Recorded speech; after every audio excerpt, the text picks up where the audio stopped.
Thank you so much. You may take your seats.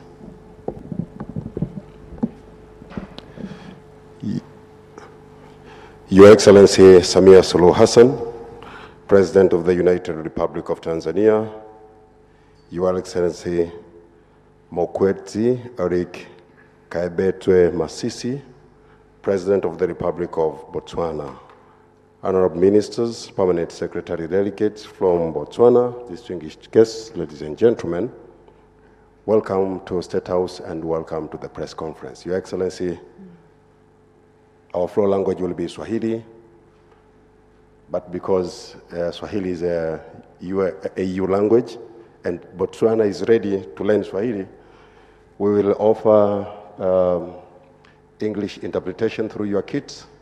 You may tune in channel number 1 for English.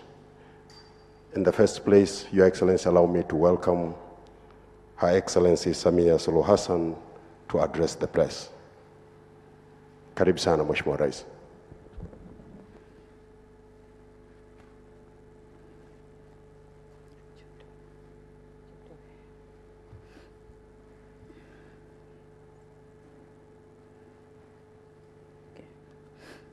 Asante sana kunikaribisha niongee machache na wanahabari. Mheshimiwa Mokgweetsi Masisi, Rais wa Jamhuri ya Botswana, waheshimiwa mawaziri wa Tanzania na Botswana mliopo, ndugu wanahabari, mabibi na mabwana. Baada ya kumshukuru Mwenyezi Mungu, napenda kwa niaba yangu binafsi na kwa niaba ya serikali na wananchi wa Tanzania kumkaribisha nchini mgeni wetu Mheshimiwa Mokgweetsi Masisi, Rais wa Jamhuri ya Botswana. Mheshimiwa Rais, karibu sana Tanzania pamoja na ujumbe ulioambatana nao. Ziara yako nchini inatoa fursa ya kukuza uhusiano na urafiki wa kihistoria kati ya mataifa yetu mawili. Kama mnavyofahamu, Tanzania na Botswana ni nchi marafiki na uhusiano wetu ulianza tangu enzi za harakati za ukombozi.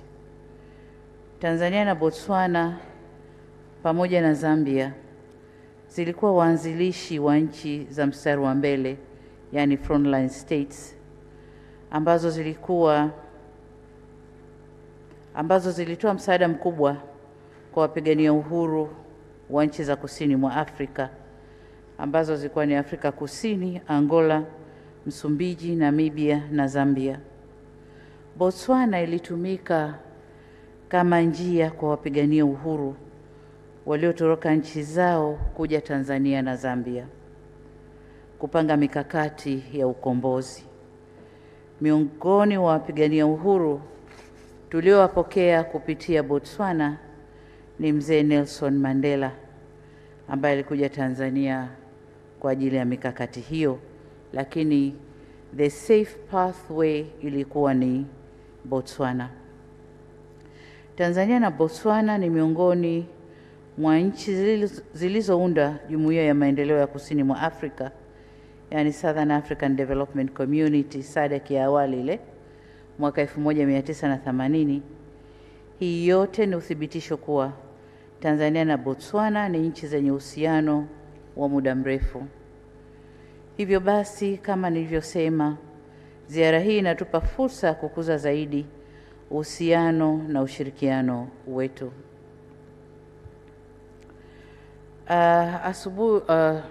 Alipofika Mheshimiwa Rais, tulikuwa na mazungumzo ya mmoja kwa mmoja, lakini baada ya hapo tukaingia kwenye mazungumzo rasmi pamoja na watendaji wetu. Ndugu zangu wanahabari, tulioyazungumza katika vikao hivyo ni kama yafuatavyo.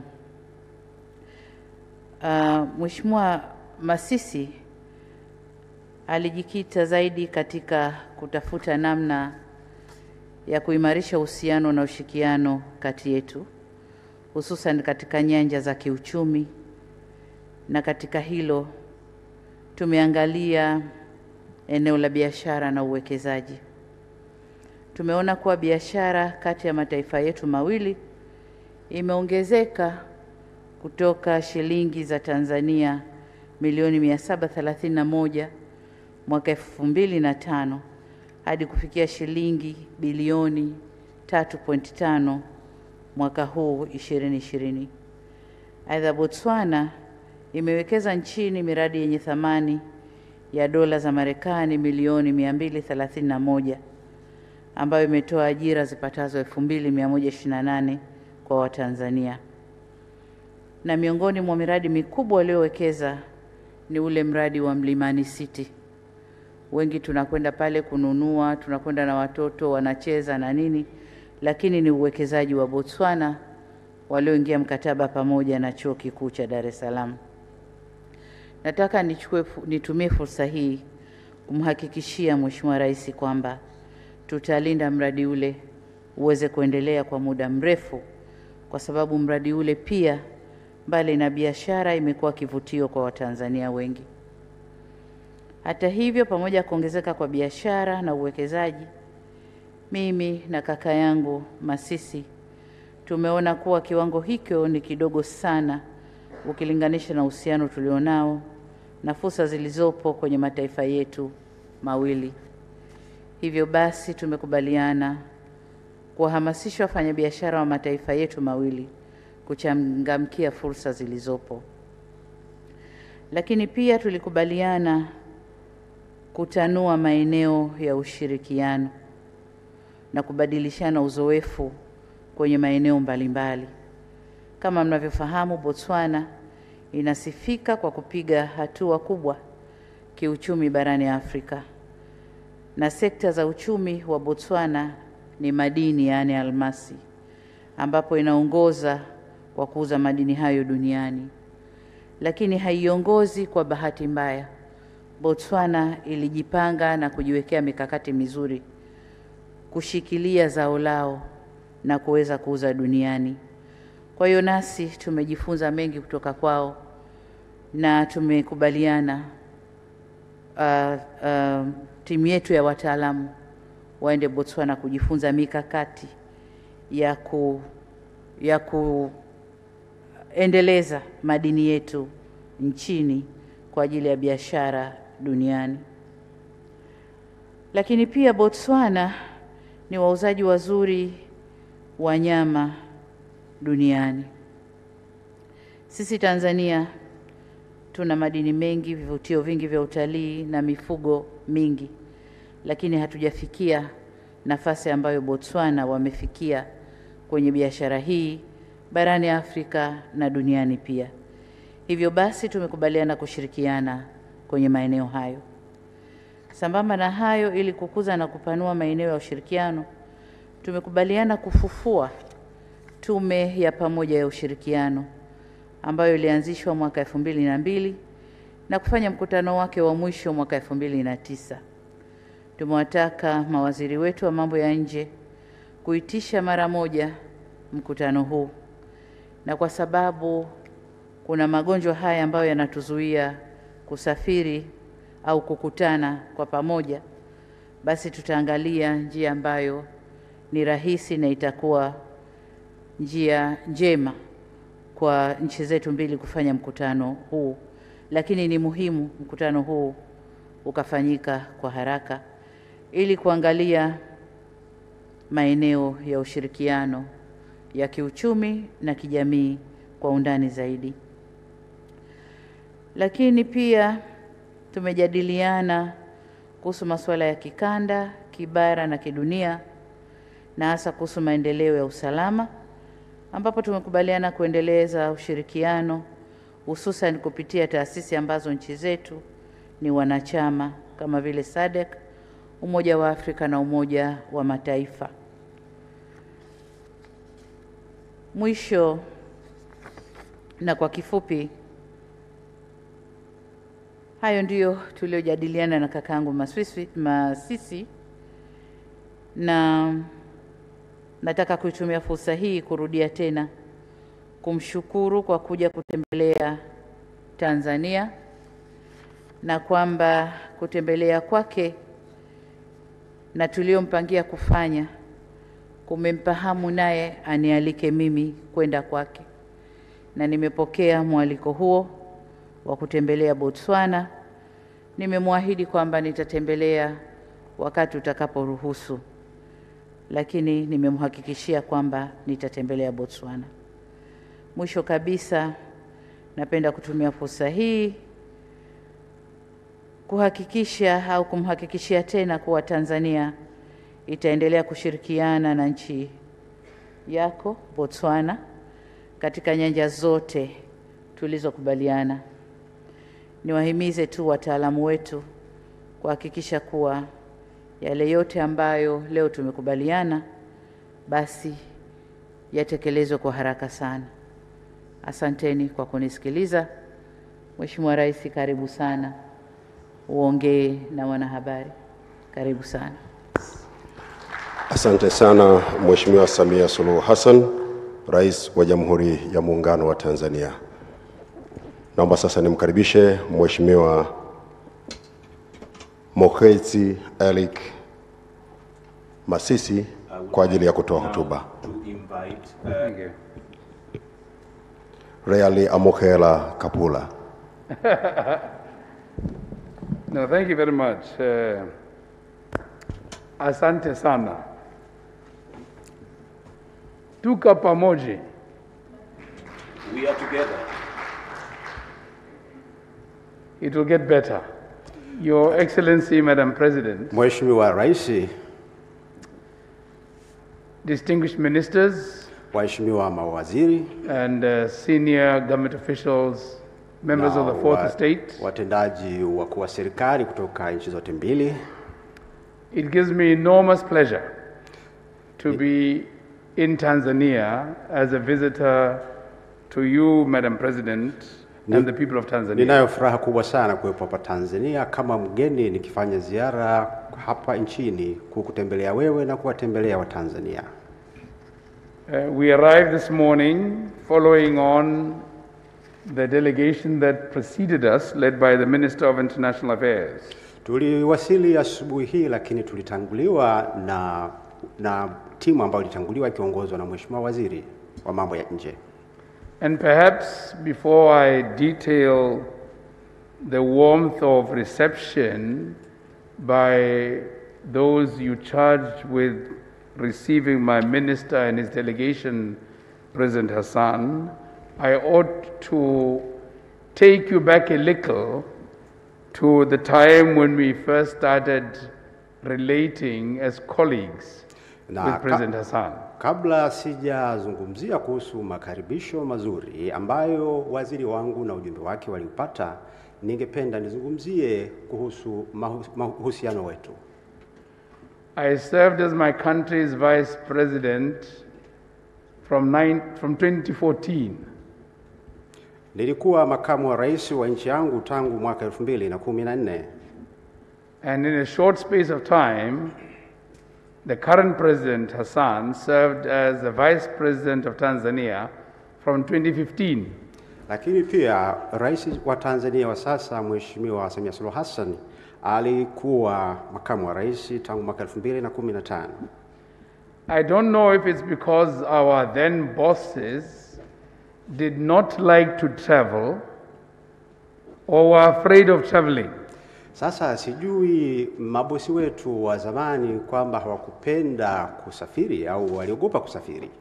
But we were both sent on missions to represent our bosses. Lakini tulikuwa tukitumwa sehemu mbalimbali kuwakilisha mabosi wetu. And so while she represented Tanzania either at the AU or SADC, I too represented Botswana at such meetings. Kwa hiyo Mheshimiwa Rais alipokuwa akimwakilisha bosi wake kwenye mikutano ya Umoja wa Afrika au SADC, mimi pia nilikuwa nikimwakilisha bosi wangu. So we started an unofficial association of vice presidents in the midst of presidents. Kwa hiyo tukaanza kuwa na ushirikiano kama makamu wa maraisi. So this sister brotherhood between myself and President Hassan comes from that. Kwa hiyo udugu wetu na ukaribu wetu ulianzia hapo. I have a lot of respect for President Hassan. Ninamheshimu sana Mheshimiwa Rais. I have a lot of time for President Hassan.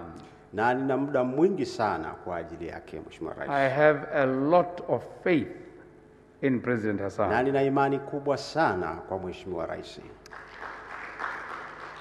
And more than anything else, I wish the very best for this first female president in SADC. Zaidi ya yote ninamtakia kila laheri Mheshimiwa Rais ambaye ni mwanamke wa kwanza kuwa rais katika eneo la SADC.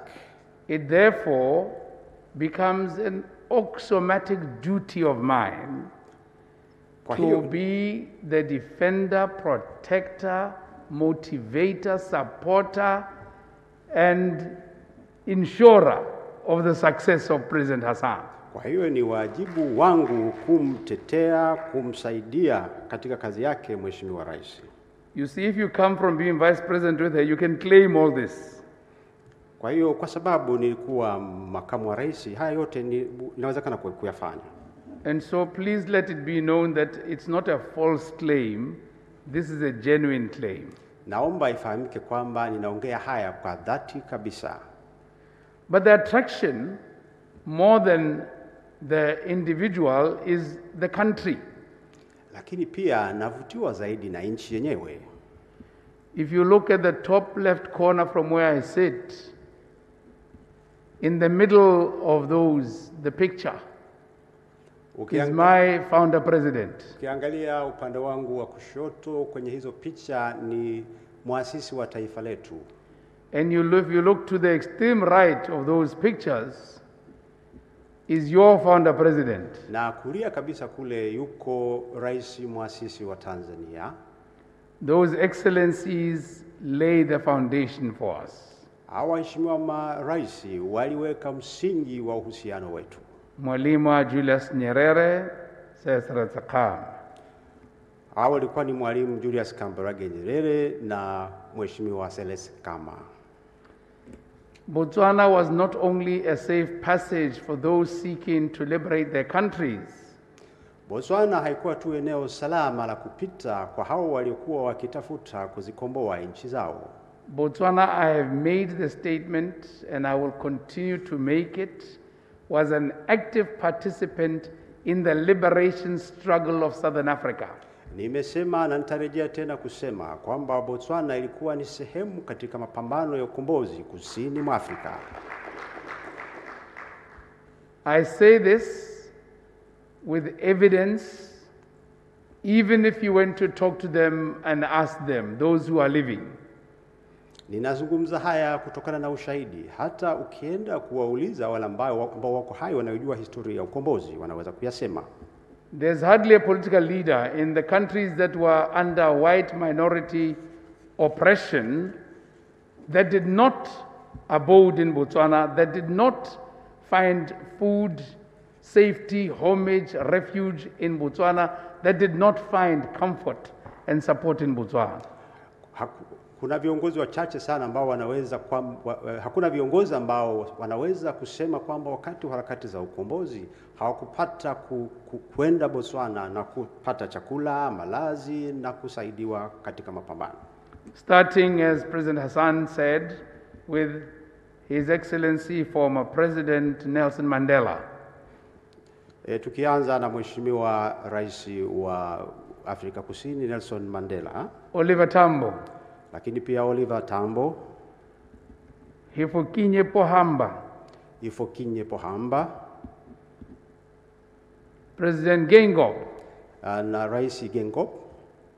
Robert Gabriel Mugabe. Lakini pia Robert Gabriel Mugabe. President Mnangagwa. Mheshimiwa Mnangagwa. President Samora Machel. Lakini pia Rais Samora Machel. President Chisano. Rais Chisano. And many others. They all passed through, lived in, strategized, and sadly, some passed away in Botswana, such as the late Thabo Mbeki's brother. na wote hao walipita Botswana, waliishi huko na wakafanya mikakati yao huko, mikakati ya ukombozi. Lakini kwa bahati mbaya baadhi yao pia walifariki kwa Botswana, kama vile kaka yake na Mheshimiwa Mbeki. So we are not just a safe passage, we have a rightful claim to being a former liberation movement and country that did not bear arms. Kwa hiyo Botswana haikuwa tu nchi ya kupita, lakini nchi iliyoshiriki kikamilifu kabisa katika harakati za ukombozi. We bore our land, we bore our emotional intelligence, and we bore our political support. Tulisaidia katika mapambano, lakini pia tulisaidia kisiasa, na pia tulisaidia katika mikakati mbalimbali ya ukombozi. Although we denied it at the time because there was this giant bully next to us. Ingawa ilikuwa ni ngumu wakati ule kwa sababu kulikuwa na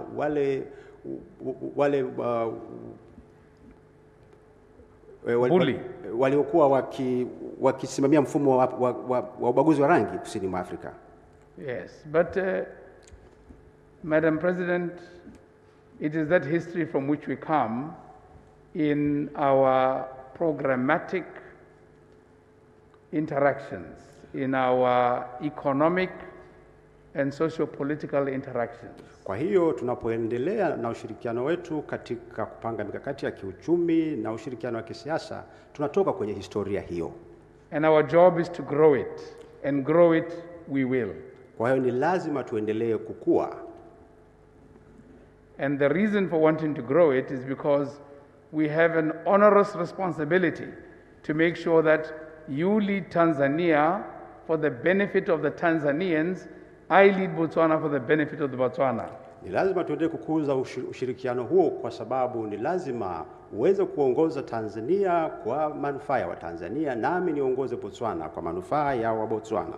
But we do this so that it is mutually reinforcing. Kwa hiyo tunasaidiana. And so we have directed our ministers of international affairs to work on the revival of the Joint Permanent Commission of Cooperation within 3 months. Kwa hiyo tumewaelekeza mawaziri wetu wa mambo ya nje kuweza kufufua tena ile tume ya ushirikiano na waanze kukutana ndani ya miezi mitatu. They dust up and refresh those areas of cooperation you and I discussed. Ni lazima wayabainishe maeneo ya ushirikiano ambayo mimi na wewe tumeyajadili. From collaboration in the defense security sector, sports, environment and tourism, agriculture, food production, livestock medicine production, including COVID and the responses thereto, and economic development. Katika sekta mbalimbali za uchumi na ikiwepo hasa utalii, mifugo, lakini pia masuala ya usalama, ulinzi na usalama, na pia swala la corona. Education and political participation, collaboration would also underpin this lakini pia tutashirikiana katika eneo la elimu na siasa. And yes, Madam President, in the event that anybody suspected that you are inviting yourself to Botswana, it is I who invites you. Na Mheshimiwa Rais, kama kuna mtu alidhani kwamba unajialika mwenyewe kuja Botswana, nataka nitamke kwamba ni mimi ninayekualika. I invite you as a friend representing the Tanzanian people and as a sister. Ninakualika kama rafiki unawakilisha wa Tanzania, lakini pia kama dada yangu. Come with your delegation, we will share with you how we mine and how we benefit from the mining. Njoo ili tuweze kushirikishana uzoefu wetu kwenye sekta ya madini, namna ambavyo tunachimba madini na namna ambavyo tunanufaika na madini. We will share with you, expose you to, make you see and experience what our diplomatic relations have done for us to do with water that comes from Angola and how we use it. Utakuja kujionea mwenyewe namna ambavyo mahusiano yetu ya kidiplomasia yametusaidia kupata maji kutoka Angola na namna ambavyo tunayatumia maji hayo. But more than anything else, come my sister, so we build much stronger relations between Botswana and Tanzania. Lakini zaidi ya yote ninakukaribisha dada yangu uje ili tuweze kujenga ushirikiano mkubwa zaidi kati ya Tanzania na Botswana. Botswana is a very short while away. Botswana ipo karibu sana. You can have breakfast in Dar es Salaam or Dodoma and have lunch in Botswana. Unaweza kupata kifungua kinywa Dar es Salaam au Dodoma na ukala chakula cha mchana Botswana. We are also very nice people. Na tuna watu wema sana. We will look after you watakusaidia, as you have looked after us. Kama ulivyotukirimu sisi. So I really want to confirm that the purpose of this visit is to cement these relations. I also want to share with the Excellency the experience I've had as chairman of the organ of SADC in matters to do with peace and security in the region. Kwa hiyo kimsingi ziara hii ni kwa ajili ya kuimarisha zaidi uhusiano wetu, lakini pia nimependa kushirikisha uzoefu wangu kama mwenyekiti wa asasi ya Troika. And I'm also coming to confirm their support for the candidate, which now is their candidate, for the position of Executive Secretary of SADC. Lakini pia nashukuru kwa kuthibitisha kumuunga mkono mgombea wetu wa nafasi ya katibu mtendaji wa SADC. But it's a real pleasure to be in Tanzania. I really love it. We love you. We wish you could stay longer. Asante sana. Ninafurahi sana kuwepo Tanzania. Tunawapenda na tungependa tukae muda mrefu zaidi. Thank you.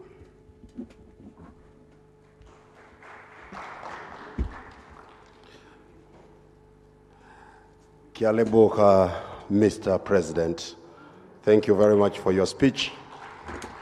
Asante sana, nimepiga Kiswana sasa. Waheshimiwa Marais, kinachofuata sasa ni utiaji saini wa tamko la pamoja, na naomba sasa niwakaribishe ile sehemu tulipobadilishana zawadi kwa ajili ya zoezi hilo. Karibu sana ndugu viongozi. Baada ya hapo sasa tunaweza tukaongozana kwenda kushuhudia tukio hilo, wakati waheshimiwa Marais wakishuhudia mawaziri wa mambo ya nje wakitia saini katika tamko hilo.